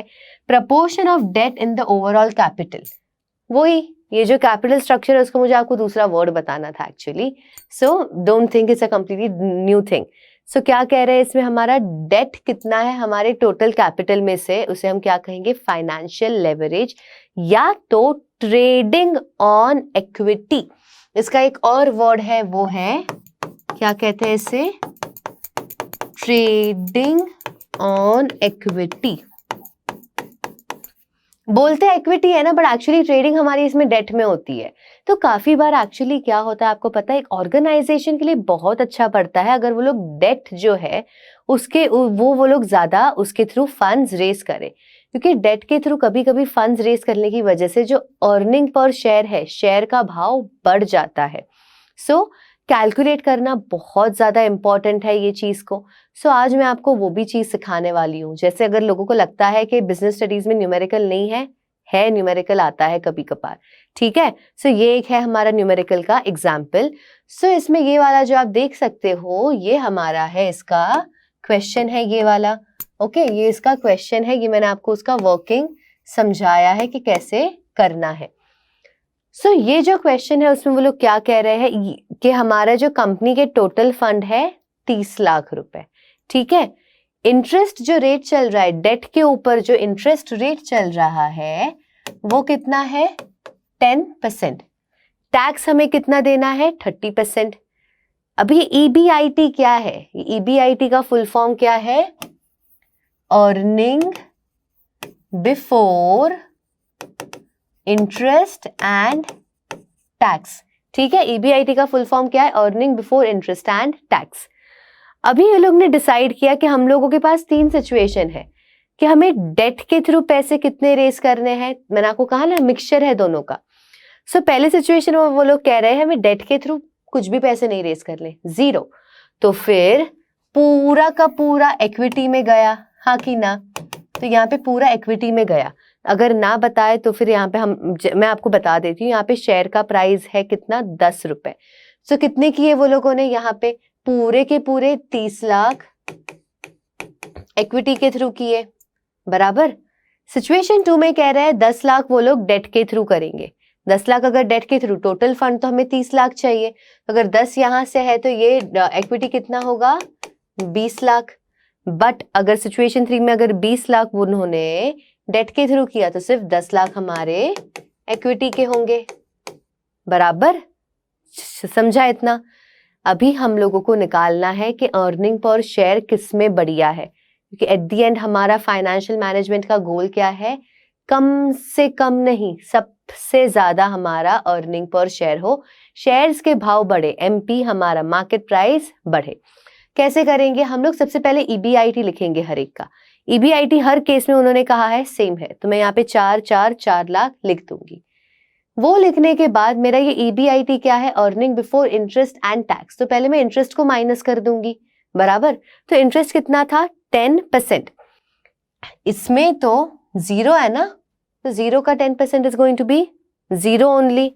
यस और नो? 10 लाख का 10% अगर निकालना हो तो हम क्या करेंगे? मैं आपको उसका तरीका दिखा देती हूं। अगर 10 लाख का हमें 10% निकालना है, बराबर, तो ये एक 0 है ना, तो इधर से एक 0 हटा दो, कितना बचा? 1 लाख। वैसे ही अगर आपको 20 लाख का 10% निकालना है, एक 0 हटा दो, कितना बचा? 2 लाख। तो हमारा ये कितना आएगा? इंटरेस्ट 1 लाख और 2 लाख। अब इसको हम कर देंगे माइनस। माइनस करने पे 4 लाख में से 0 गया तो कितना बचा? 4 लाख। 4 में से 1 गया तो बचा 3 लाख। 4 में से 2 गया तो कितना बचा? 2 लाख, बराबर। इसे क्या कहेंगे? EBT, earning before tax. क्योंकि इंटरेस्ट तो हटा दिया, अब इसमें से हम लोग सिर्फ टैक्स माइनस करना है। अब टैक्स हमें कितना बताया था? 30%, बराबर। तो अभी 4 लाख का 30% निकालेंगे, उसका भी तरीका आपको दिखा देती हूँ कैसे करना है। ये देखो, 4 लाख का 30% निकालना है ना, एक 0 है, हटा दो। अब इसको, ये जो बचा है हमारा, इसको ये 3 से मल्टीप्लाई करेंगे। यहाँ 1 से क्यों नहीं किया?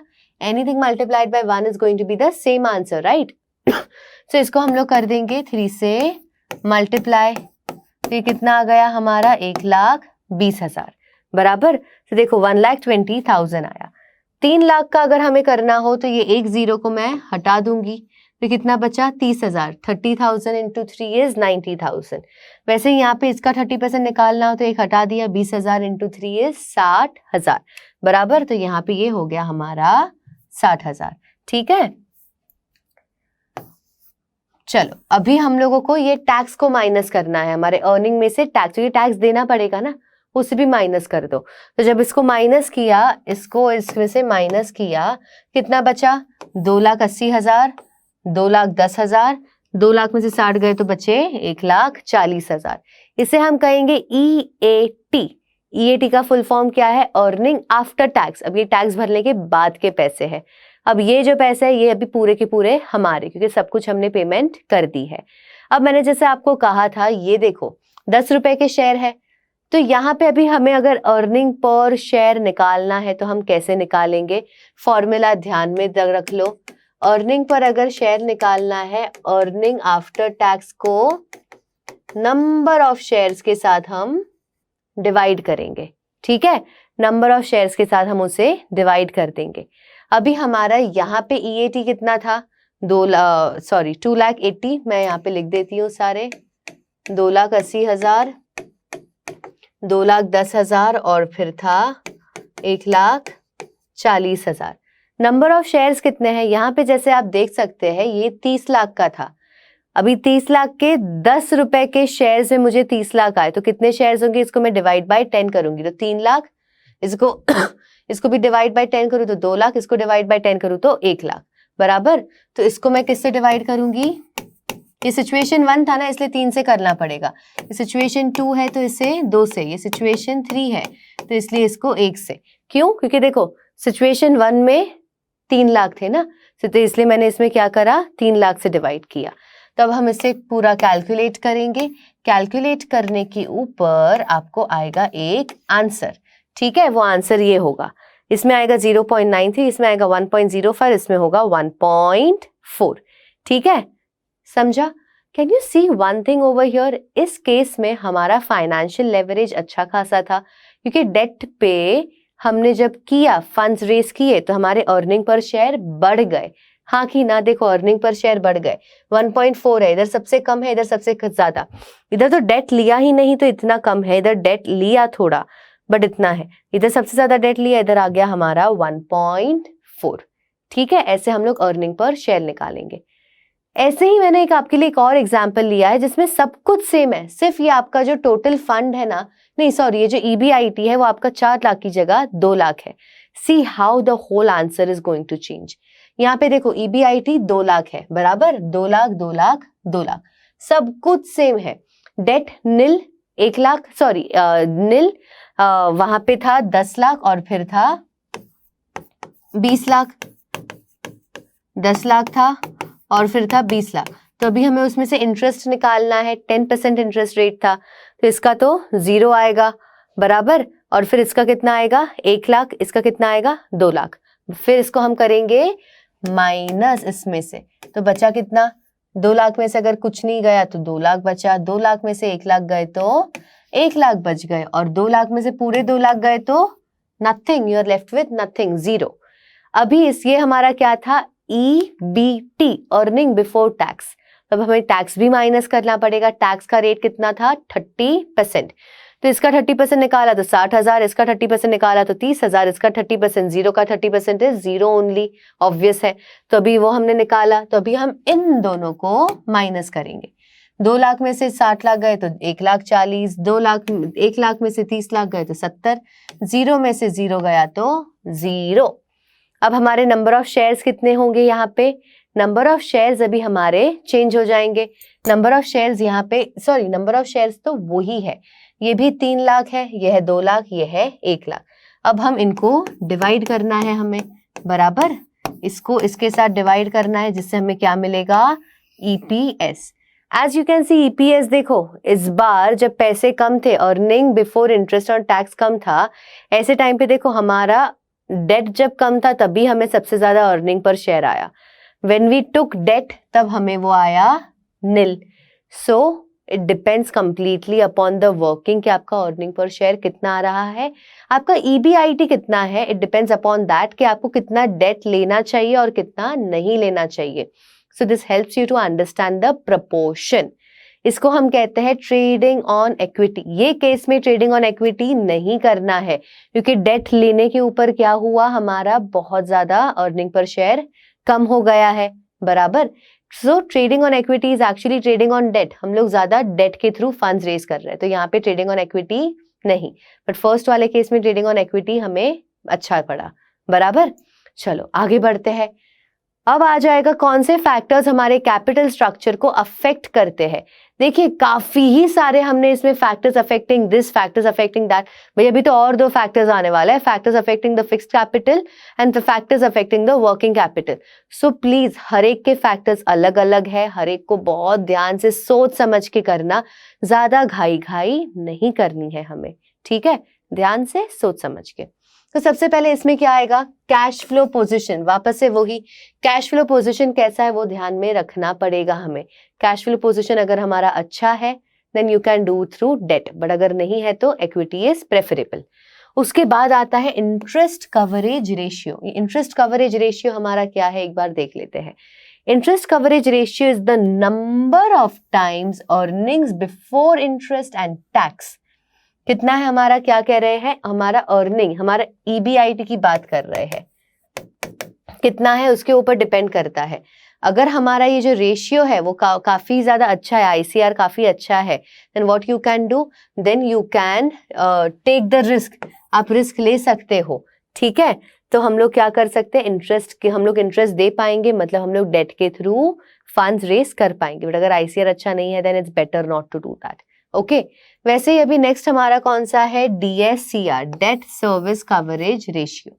डेट सर्विस कवरेज रेशियो भी क्या कहता है हमें, अगर डीएससीआर जो हमारा है, यहाँ पे मैंने आपको उसका फॉर्मूला दिखा दिया है क्या होता है।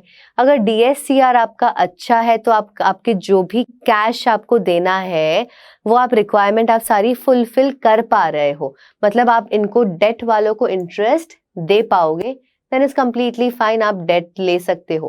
बट अगर आपका डीएससीआर अच्छा नहीं है, डोंट डू दैट, इक्विटी के थ्रू फंड्स रेस करने हैं। ठीक है, चलो आगे इसमें और देखते हैं, return on investment. Return on investment हमारा कैसा है, अगर हम लोग ने जिसमें इन्वेस्ट किए हैं पैसे, उसमें रिटर्न बहुत बढ़िया अच्छा आ रहा है, डेट के थ्रू कर सकते हैं, और एल्स नॉट। ठीक है, कॉस्ट ऑफ डेट, भाई कॉस्ट कितना है यार, देखो, a firm's ability to borrow at a lower rate increases its capacity to employ higher debt. अगर हम लोगों को उसका इंटरेस्ट कम है, वो अगर डेट का इंटरेस्ट कम है तो फिर आप उसके थ्रू ले सकते हो। मानो आपके पास दो ऑप्शन है, एक है डेट ए और दूसरा है डेट बी। अगर डेट ए है 4% और डेट बी है हमारा 2% इंटरेस्ट, हाँ ये इंटरेस्ट की बात कर रही हूं मैं, ऑब्वियसली तो आप कहाँ से लोगे, ये 2% वाले से ना, because that makes more sense. अगर इंटरेस्ट हमें कम देना पड़ रहा है then it is completely fine, right, we can take it from your, पर इससे हम नहीं लेंगे। पर अगर इससे भी अगर बढ़िया हमारा इक्विटी भी हमें देखना चाहिए, भाई इक्विटी से हम कितना दे रहे हैं, that is also something which we have to consider, इसको हम लोग साइड में नहीं रख सकते हैं। ओके, फिर टैक्स की बात करते हैं। अगर टैक्स बहुत ज्यादा है तो फिर डेट के थ्रू रेस करो, क्योंकि मैंने आपको पहले ही कहा था कि डेट से हम लोगों को इंटरेस्ट जो देना पड़ता है वो टैक्स डिडक्टिबल है, सो डेट के थ्रू करना बेटर है, इक्विटी के थ्रू मत करो। वाई, क्योंकि आपको उससे क्या होगा, आपका नेट प्रॉफिट एक्चुअल में ज्यादा दिखेगा, so that's the reason tax also depends a lot. Cost of equity, भाई इक्विटी का कॉस्ट क्या है उसके ऊपर भी हमारा काफी ज्यादा डिपेंड करता है। What are they telling over here, see, stock owners expect a rate of return from the equity which is commensurate with the risk they are assuming. Obvious है ना, अगर मैं कभी भी शेयर्स खरीद रही हूँ, मुझे क्या चाहिए, मैं अगर कभी भी लूंगी, मैं क्यों लूंगी, मेरा एक्सपेक्टेशन तो यही होगा ना कि मुझे अच्छा सा रेट ऑफ रिटर्न आएगा। जब भी कंपनी अपने डेट बढ़ा देती है ना बच्चों, जब भी डेट बढ़ा देती है, फाइनेंशियल रिस्क बढ़ जाता है।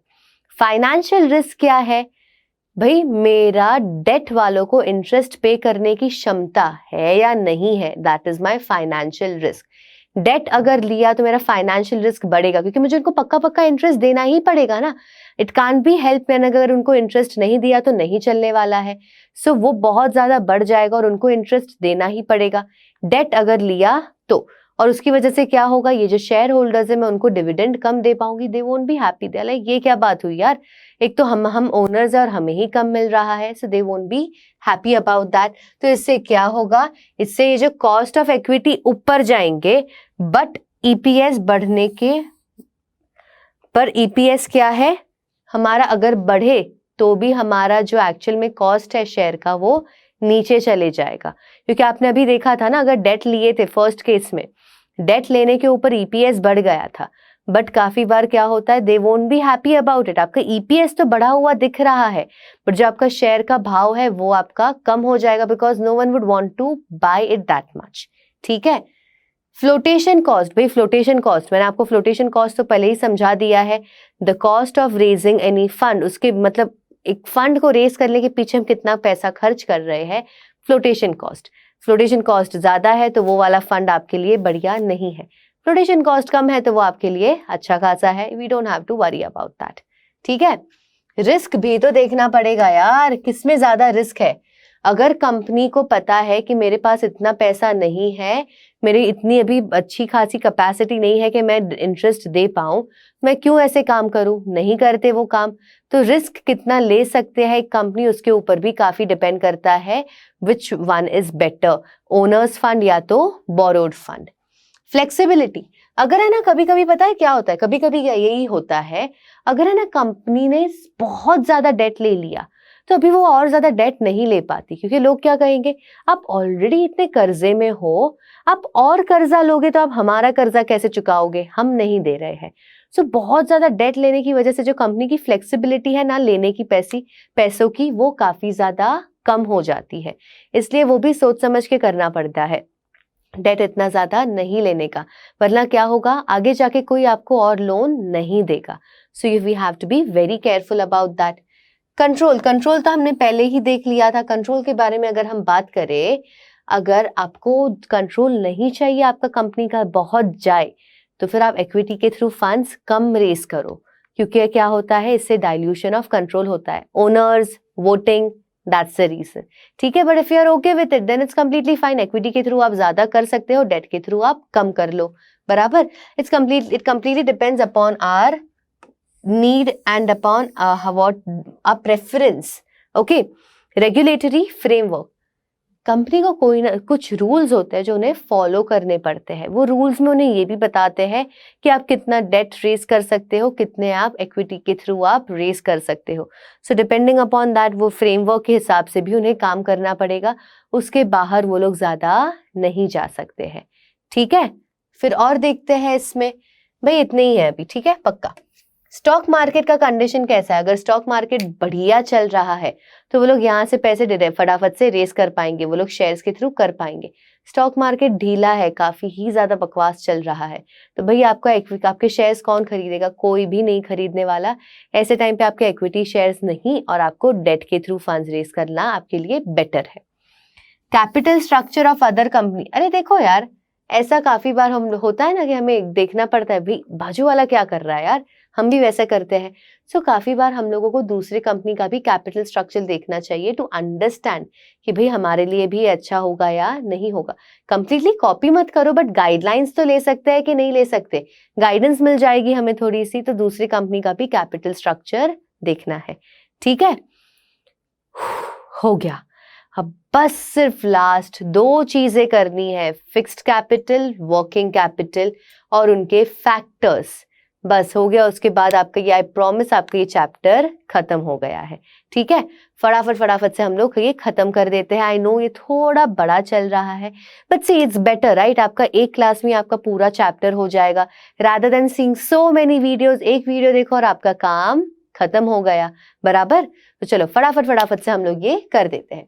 फिक्स्ड कैपिटल क्या होता है? फिक्स्ड कैपिटल वो होता है जो हमने कैपिटल हमारा फिक्स्ड एसेट खरीदने के लिए हमने यूज किया है, जो हम लोग काफी लंबे समय तक यूज करेंगे। ठीक है, फिक्स्ड कैपिटल क्या होता है? वो पैसा हमारा जो हमने इन्वेस्ट किया है फिक्स्ड एसेट खरीदने के लिए, जिसको हम काफी लंबे समय तक यूज करने वाले हैं। फिक्स्ड कैपिटल डिसीजन भी हमारे लिए काफी ज्यादा इंपॉर्टेंट है। उसके रीजंस क्या है? देखो, ये हमारे लॉन्ग टर्म ग्रोथ को काफी ज्यादा अफेक्ट करेगा। क्यों ऐसा? ये जो लॉन्ग टर्म एसेट है ना, वो फ्यूचर में थोड़े ज्यादा पैसे लेकर आते हैं। ठीक है, ऐसे डिसीजन हमारे कंपनी के ग्रोथ को काफी ज्यादा अफेक्ट करने वाले हैं, सो इसलिए ध्यान से लेना चाहिए, बराबर, कि कौन से फिक्स्ड एसेट हमारे लिए अच्छे हैं, कौन से नहीं है। भाई इसमें काफी ही ज्यादा पैसे लगते हैं, ऑब्वियस है यार, ये लॉन्ग टर्म है, ये जो फिक्स्ड एसेट महंगे होते हैं, सस्ते नहीं आते हैं। कुछ रिस्क भी देखना पड़ता है, देखो इसमें काफी ज्यादा रिस्क होता है, इसलिए हम लोगों को काफी सोच समझ के लेना है इसको, बराबर, क्योंकि ये डिसीजन से क्या होगा, हमारा पूरा बिजनेस को ये अफेक्ट करेगा। ये इरिवर्सिबल डिसीजन है, वो आपने याद होगा आपको, ये हमने कैपिटल बजटिंग डिसीजन में भी ये हमने पढ़ा था। यस और नो, कैपिटल बजटिंग डिसीजन में भी ये आया था, सेम चीज है। देखो कितना अच्छा हुआ, ये आपको लग रहा था एक्स्ट्रा चीज है, अरे वही तो है कैपिटल बजटिंग में। वीडियो आप पीछे जाएंगे, सेम आपको यही मिलने वाला है। ये इरिवर्सिबल डिसीजन है, अगर आपको ये डिसीजन आपको चेंज करना हो, बहुत भारी लॉस होगा। वैसे जनरली नहीं होता है, बट अगर करना भी हो, इट इज वेरी एक्सपेंसिव, आपको बहुत नुकसान झेलना पड़ेगा। ठीक है, अभी हम लोग आ जाते हैं इसके फैक्टर्स के ऊपर कि कौन से फैक्टर्स अफेक्ट करते हैं हमारे फिक्स्ड कैपिटल के रिक्वायरमेंट को, कितना चाहिए कितना नहीं चाहिए। सबसे पहले तो नेचर ऑफ बिजनेस। भाई अगर आपकी मैन्युफैक्चरिंग इंडस्ट्री है तो आपको फिक्स्ड कैपिटल ज्यादा लगेगा क्योंकि आपके पास मशीन्स और वो सब ज्यादा होगी ना। बट अगर आपकी कौन सी है, ये वाली ट्रेडिंग का बिजनेस है, आपको सिर्फ गुड्स आप खरीदते हो और बेचते हो, मशीन्स चाहिए नहीं चाहिए, तो फिक्स्ड एसेट्स चाहिए नहीं चाहिए, तो आपको फिक्स्ड कैपिटल कम लगेगा। भाई स्केल ऑफ ऑपरेशन आपका कैसा है, अगर लार्ज स्केल ऑपरेशन है ज्यादा पैसा, स्मॉल स्केल ऑपरेशन है तो कम फिक्स्ड कैपिटल। टेक्निक आपकी कौन सी है बिजनेस करने की, अगर आपकी कैपिटल इंटेंसिव टेक्निक है, मतलब आप मशीन्स बहुत ज्यादा यूज करते हो तो आपको ज्यादा पैसे चाहिए। बट अगर आपकी लेबर इंटेंसिव है, आप लोगों मैनुअल काम ज्यादा है, मशीन के थ्रू नहीं हाथ से काम ज्यादा होता है, तो आपको फिक्स्ड कैपिटल इतना ज्यादा नहीं चाहिए। क्या करोगे फिक्स्ड कैपिटल का, फिक्स्ड एसेट्स तो खरीदने नहीं है, it does not make sense, बराबर। टेक्नोलॉजी अपग्रेडेशन, भाई अगर आपकी कंपनी ऐसी है जिनके जो सारी मशीन्स है सब कुछ है, बहुत रेगुलरली टेक्निकल अपग्रेडेशन मांगते हैं, जल्दी से सारी है ना पिछड़ी हुई हो जाती है, तो आपको बहुत ज्यादा फिक्स्ड कैपिटल चाहिए। बट अगर आपकी ऐसी कंपनी है जिसमें आप लोग एक जो मशीन है वो लंबे समय तक चल सकती है, वो जल्दी से ऐसी पुरानी नहीं हो जाती है, मतलब वो एकदम आउटडेटेड नहीं हो जाती है, then you don't need that much fixed capital. Growth prospects, अगर कंपनी का फ्यूचर ग्रोथ प्लान है बढ़िया खासा तो उनको फिक्स कैपिटल चाहिए। बट अगर कंपनी को ऐसा है कि भाई आगे इतना मुझे ग्रो नहीं करना है, मैं जहां हूं वहां खुश हूं, they don't need that much fixed capital. Then diversification, अगर कंपनी का इतना सारा अलग अलग बिजनेस है, वो जो कंपनी है वो कपड़े भी मैन्युफैक्चर करती है, वो टॉयलेटरीज भी बनाती है, वो फोन भी बनाती है, सब करती है, डाइवर्सिफाइड बिजनेस है, they will need so much of fixed capital. पर अगर एक कंपनी है जो सिर्फ एक ही तरीके का प्रोडक्ट बनाती है तो कम फिक्स्ड कैपिटल, बराबर। फाइनेंसिंग ऑल्टरनेटिव, अगर एक कंपनी है जो क्या कहते हैं, अगर वो जो एसेट है वो अक्वायर कर रही है, रेंट पे ले रही है, रेंट पे अगर ले रही है तो कितना बढ़िया है ना, इतना फिक्स्ड कैपिटल नहीं चाहिए। पर अगर वो कंपनी को वो एसेट खरीदना है तो ज्यादा पैसे लगते हैं। मुझे एक बात बताओ, घर खरीद रहे हो और घर रेंट पे ले रहे हो, फर्क पड़ता है या नहीं? घर अगर अपना खरीद रहे हो 3-4 करोड़ का भी आ सकता है, बट अगर रेंट पे रह रहे हो 20-30 हजार में आपका रेंट में हर महीने का काम हो जाएगा, ठीक है। सो अगर आप रेंट पे ले रहे हो तो आपको फिक्स्ड कैपिटल कम, बट अगर आप खरीद रहे हो तो फिक्स्ड कैपिटल ज्यादा। बाद में कोलैबोरेशन, भाई आपका कोलैबोरेट कर रहे हो किसी के साथ, कि आपकी पार्टनरशिप है, कि आपका किसी के साथ जॉइंट वेंचर है, कि आपका किसी के साथ फ्रेंचाइजी है, अगर है तो बढ़िया है, क्योंकि दोनों पैसे लेकर आएंगे ना, दोनों अगर पैसे लेकर आएंगे तो आपको थोड़े कम देने पड़ेंगे, दोनों आधे आधे लेकर आ रहे हैं तो आपको फिक्स्ड कैपिटल आपको कम लगेगा। पर आप अकेले बिजनेस कर रहे हो तो आपको फिक्स्ड कैपिटल ज्यादा लगेगा, because you are the only one who is getting all the money, so that's the reason आपको फिक्स्ड कैपिटल ज्यादा लगेगा, ठीक है, बराबर। इजी हो गया, इतने ही थे। अब वर्किंग कैपिटल पर आ जाते हैं। वर्किंग कैपिटल देखो, अगर आपको ढूंढना है क्या होता है, working capital is current asset minus current liability. हमारे करंट एसेट्स कौन से होते हैं, हमारा कैश हो गया, इन्वेंटरी वो सब हो गया, बिल्स रिसीवेबल। बट हमारी जो करंट लायबिलिटी कौन सी होती है, हमारे अकाउंट्स पेबल, बिल्स पेबल, वो सारे हमारे करंट लायबिलिटी में आ जाते हैं। सो उन दोनों को अगर हम माइनस करें, जो एक्स्ट्रा पैसे हमारे बचते हैं वो हमारा वर्किंग कैपिटल होता है, ठीक है। अब वर्किंग कैपिटल क्या होता है, part of total capital which is required for holding current asset, ठीक है। इसको दूसरा डेफिनेशन यहाँ जो मैंने आपको कहा वही है, excess of current assets over current liabilities. Current assets कौन से है, जिसको हम कैश में तुरंत ही कन्वर्ट कर सकते हैं 1 साल के अंदर। करंट लायबिलिटी कौन से है, वो लायबिलिटीज जिसको हम लोगों को 1 साल के अंदर पे करना है, ठीक है। सो इन दोनों को जब हम माइनस करते हैं और जो एक्स्ट्रा पैसे बचते हैं एसेट को लायबिलिटी से करना है, तो वो हमारा होगा वर्किंग कैपिटल। अब वर्किंग कैपिटल के लिए भी मैंने जैसे आपको कहा था, काफी सारे फैक्टर्स उसके भी है जो हम लोगों को ध्यान में रखने पड़ेंगे। सब इसके थोड़े ज्यादा है बट इतने ज्यादा नहीं है, काफी इजी है, सेम ही है kind of. Nature of business, अगर आपका ट्रेडिंग का बिजनेस है तो आपको थोड़ा वर्किंग कैपिटल कम लगेगा, अगर आपका मैन्युफैक्चरिंग है तो आपको वर्किंग कैपिटल ज्यादा लगेगा। Scale of operation same here, large scale operation large working capital, small scale operation less working capital, same like the fixed capital one. Business cycle क्या है भाई, जब ये बिजनेस एकदम बढ़िया चल रहा है, एकदम बूम में है, तब आपको वर्किंग कैपिटल ज्यादा लगेगा, बट जब आपका बिजनेस थोड़ा ठंडा चल रहा है तब आपको ज्यादा नहीं लगेगा, आपको वर्किंग कैपिटल कम में आपका काम चल जाएगा। सीजनल फैक्टर, भाई सीजन है अभी बढ़िया, आपकी मिठाई की दुकान है और अभी दिवाली चल रही है तो आपका सीजन चल रहा है ना, अभी आपको ज्यादा वर्किंग कैपिटल लगेगा क्योंकि आपको बहुत ज्यादा मिठाई आपको बनानी है। पर अगर कोई नॉर्मल डे है जिसमें कोई फेस्टिवल नहीं है, कुछ नहीं है, तब आपको मिठाई इतनी ज्यादा बना के नहीं रखोगे, सो आपको वर्किंग कैपिटल इसमें कम लगेगा।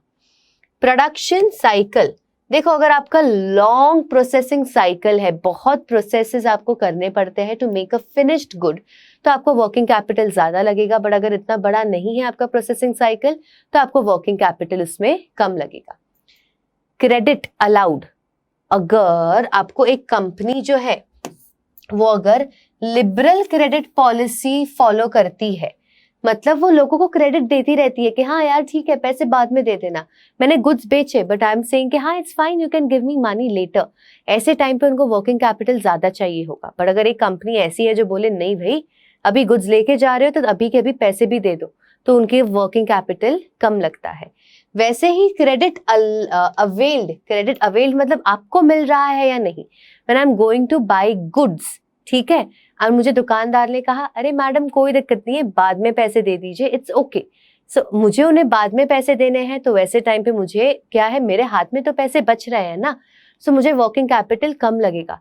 बट अगर मैं जो दुकान में जाऊँ उसने कहा भाई देखो ये सब नहीं चलता है, माल चाहिए तो पैसे अभी के अभी देने पड़ेंगे, सो एट सच ए टाइम मेरे हाथ में इतना कैश नहीं रह रहा है, सो मुझे वर्किंग कैपिटल ज्यादा लगेगा।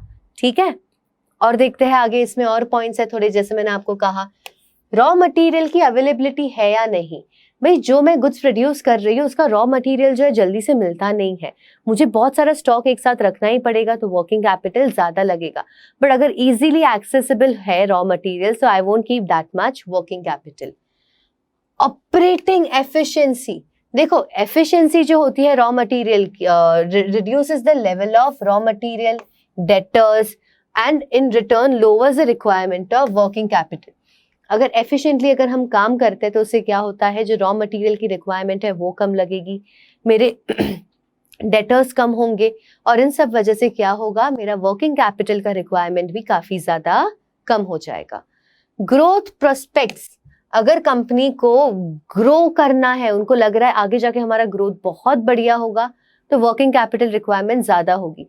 पर अगर कंपनी को लग रहा है आगे हमारा इतना कोई ग्रोथ नहीं है, जब जहां पर है वहीं रहने वाले हैं, सो ऐसे टाइम पे उनका वर्किंग कैपिटल रिक्वायरमेंट काफी ज्यादा कम होता है।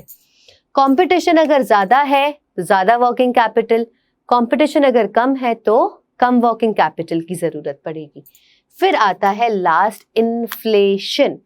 इन्फ्लेशन अगर है, जो मैं रॉ मटेरियल पहले 10 रुपए में खरीद रही थी अब मैं 50 में खरीद रही हूँ, लग रहा उतना ही रॉ मटेरियल है, मैं ग्रोथ भी नहीं है कुछ नहीं है, बट इन्फ्लेशन की वजह से भाव बढ़ गया तो मुझे अपने पास मेरा जो वर्किंग कैपिटल है वो भी ज्यादा रखना पड़ेगा बराबर। बट अगर इन्फ्लेशन इतना नहीं है then I won't be keeping that much working capital with me. Done with the chapter, that's it, the chapter is over. I hope आपको बहुत अच्छे से ये चैप्टर समझ में आ चुका है। If you have any doubt, please let me know in the comment section and please subscribe to the channel if you are new over here. और जो नेक्स्ट क्लास है वो हमारा होने वाला है कंज्यूमर प्रोटेक्शन के ऊपर, क्योंकि वो फटाफट से छोटा सा चैप्टर है ना, जल्दी जल्दी खत्म कर देंगे ताकि हमारा जो एक चैप्टर फिर बाकी रहता है we will be doing that chapter. I will see you all for the next class. Thank you so much everyone.